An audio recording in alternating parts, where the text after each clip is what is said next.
What about forgeries, John? Let's talk about forgeries for a moment. Again, this is a thing that's coming into the whisky business because there's a lot of money in it. Quite a few forgeries on the go. But again, this is what I try to do in my column in the whisky magazine. I tend to try to give people the photograph that it should be, so you can then look at it and say, you know, that's basically how it should look, because there's always a forgery. There's usually always something just a wee bit wrong. Yeah, yeah. It could be just a spelling mistake. It could be the wrong date's a typical one. Colour of capsule. Aye, colour of capsule. Sometimes you can even spot the colour of the glass. Yeah, yeah. Or of the whiskey. The whiskey. But I mean, you can't always, because sometimes, as you know, you can get a sherry cask from one distillery and the next time it's an oak, plain oak cask. So therefore, but you can usually say, well, it doesn't just look right. Yeah, yeah. You get a wee feel for it. Have you been stung? Have you bought any forgeries? What have turned out to be forgeries? I've one or two, in fact. But you see, this is the thing about collectors. We're always eager to get something that somebody else mightn't have, and it can cloud your brain a wee bit. You think, I'm going to have that, and it's not until you get at home and you do a bit of research, because a lot of bottles, even now, and even myself, come up and you've never seen them before. So there's no real, and of course the distilleries have been very, very bad at keeping records. Half of the people don't know what they've ever produced. And so this is another part of it that, you know, you do take a chance, but don't worry about it. It's just how it goes. And anyway, there'll be a market for these forgeries anyway. Well, exactly. Because I mean, I do. If I see one that is quite interesting, and I'll go out to try and buy it just so that I can have a few, what I would say, funny ones in the collection too. But I mean, somebody like myself, I wouldn't sell them on at, you know what I mean? Yes. But I certainly would, you know, if somebody gave me one, or I would keep it and say, no, look at this. Yes, yes. It's an interest as well. Yes, indeed. But there are forgeries going about. Many. There's more than you think. Yeah. Aye, yeah. And I would say probably an increasing number. Yeah, but I think maybe some of the big forgeries were on the go before we even realised it. Yes. Because books that I sometimes, in fact, there is a big collector I was doing research on just the other week, and he had 3 Macallans in his collection that were never produced.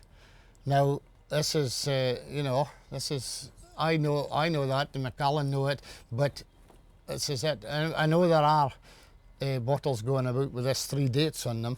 And but that's just how the business goes. Yes. Where are the leading collections in the world? They're not in Scotland. No, probably. Well, there's quite a lot in Italy, London, Scotland. No, there's funny thing about the Scots, they don't always tell you what they've got. You know what I mean? I've gone to a sale and somebody said, oh, I've got this, and you talk to them for a wee while and they've got 300-400 bottles. So they're not really, they don't really tell you. So there's a lot of folk a bit cagey about what they've got. But no, probably the Italians, the Germans are very, very into it as well. A lot of knowledge comes from abroad. In fact, it fears you sometimes when you go to, if you do a valuation at like the Spring Festival or the Autumn Festival in Dufftown, and these lads that really specialise in one of the distilleries, it's quite amazing how much knowledge they've got. And you think, well, I'm supposed to be the expert here and there, so into it. But I mean, you learn from them as well. Which is the most valuable of these bottles that you have here? Probably that one. Yeah, that's... Well, that's a blended whiskey. No, Strathmill. No, Strathmill. Now that Just is... Just Brooks, Strathmill. Yeah, that was a limited number of 100, and they were specially made for, again, it was for the 100th anniversary, centenary. Strathmill Distillery. Yeah. But this was made specially for VIPs at the distillery on that day. Now I've got another one here which is exactly the same, Well, it's not exactly the same, but that's one. That's one of the old labels. It's made for the same date and everything. That was given to the lesser ones in there. But I mean, these two probably worth much the same price, really. But that one would be in excess of £1,000. Wow, really? And this one, again, you're getting up to a fairly high price for that. That's a nice one. Now, there's one thing you have to watch when you're buying. You get what we call evaporation in the neck. Now, this means... Is this a mock-up, a facsimile label? Yes, that's one Oh, of yes, the... King George V. That's the old label, and 12 and 6. 12 and a tanner a bottle. 12 and 6 a bottle, yeah. Isn't that interesting? Evaporation's a thing you've got to watch. Oh, yes, that's right. Now, the whisky evaporates through the corks and through the caps as and well. the screw cap. But normally when they start evaporating, some of them probably, that one maybe is evaporating slightly, the rest of them are not bad. But I find that if it starts going down, I steer clear of it. I don't like them to go down. And this was one thing that will affect the price. When they go down, well, Yeah, they go down, this is the neck, Can you arrest? shoulder. Can you arrest that by, for example, covering it with cling film? No, it doesn't seem to really work.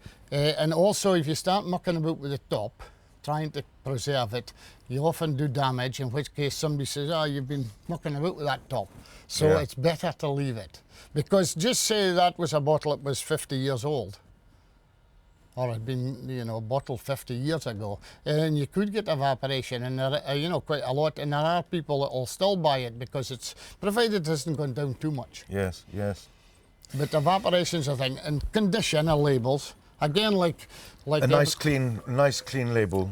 That's what a collector would look for. just the same as in collecting ceramics. You don't want one with a chip. Yeah. You want the very best you can get. And storing, you store them standing up. You don't store them lying to the cork. I keep them standing up, basically.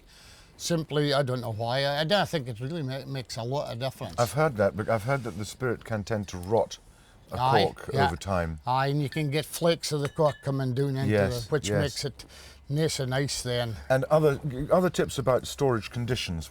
Are there any? Do you need to hold them in a very cold place, or? Well, I keep mine in a cupboard, basically in the centre of the house. Now, I wouldn't advise somebody to put it in the loft, because the loft in the summer is very hot and it's fairly cold, and there's a huge... Whisky tends to like... it likes temperature. It's even temperature. This is probably why, this is a wee bit different, but this is probably why Scotland can produce so much nice whisky.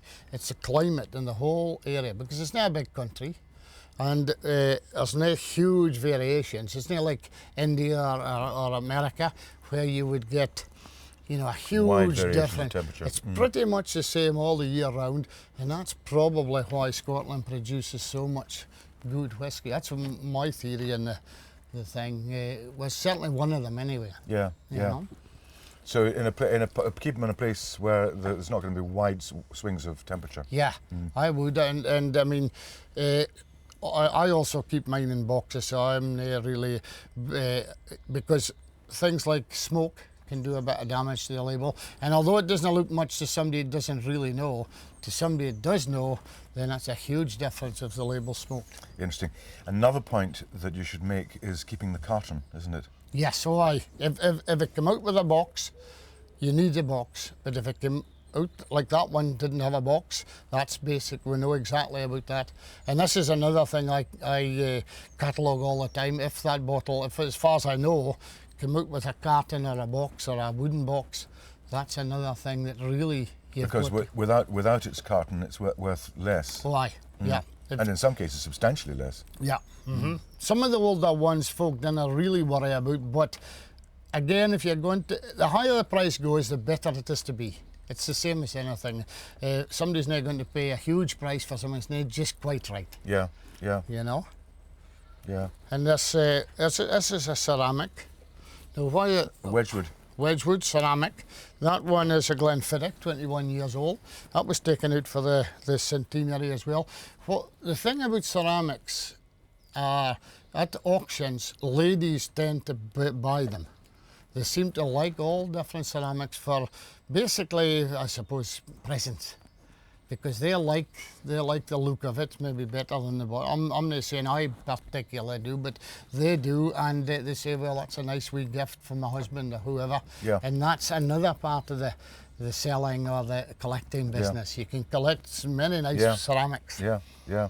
Macallan, you've got a Macallan here. Is very highly collected, isn't it? And which one is this one? This is the Macallan Private Eye. Now there was... That was bottled for Private Eye magazine. And there was 5,000 produced. Again, it wasn't expensive, and about £25, I think, something like that. Came out with a miniature as well. But that is a bottle that's increasing in value every week. It's now away about £250. But at 5,000 bottles, it's a huge amount. But one of the reasons it's probably gained so much, being fairly cheap when it came out, a lot of this 5,000 were drunk because it's a nice, it's a nice whiskey, and it means there's not so many of them left. Yes. In fact, the miniature, and there's a miniature went through at auction the other week at £50, 50 pence. A Private Eye miniature? Yeah, the miniature itself. Yeah. But that's a nice bottle. Something a wee bit unique. And that was made, I can't see without my spectacles. 1960. The whiskey was made in 1960. What does it say? Could be years. It's 1960, somewhere. But I don't think it came out then. So wait a minute. No, wait a minute. It's difficult to see with my own specs. No, bonded in 61. Well, it'll be a fantastic whiskey. Yeah. But look, it's nice colour. Beautiful colour.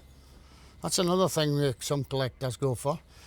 Most of the ones I have here are nice colours, but you do get ones that are very pale and they're quite so nice, but they're all... What about this Beaumont?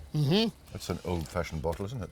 That was again taken out for the... This one was actually made for the Italian market, and that was again 1779 to 1979, 200 years of Beaumont. Now there's quite a lot of them. Again, it's a funny wee bottle, isn't it? Handmade, kind of. Yeah, it is very pretty. Did that come in a box? Yes, aye. That one is actually in a cardboard box. There are ones for the British market in a wooden box. But this one was for the Italian market. But I bought that at auction up in Speyside. What is the most valuable whiskey that you've ever seen yourself? Not necessarily owned. Aye. Well, some of the Macallans going at a huge price, £20,000. Again, you know, this is, but they're old whiskies, and whether, you know, somebody wanted it, that's it. And it would be rarity that drives the price more than anything else. Rarity makes it more desirable, which drives up the price. Would that be right? Yeah, in this particular time, I think probably some of the distilleries were buying for their own archives, and this obviously they're going to buy it. Yeah. And if somebody else is driving the price up, it's going to be expensive. Yeah. But that often happens, you know, where somebody wants to, you know, have something for the archives, and it's a different ballgame.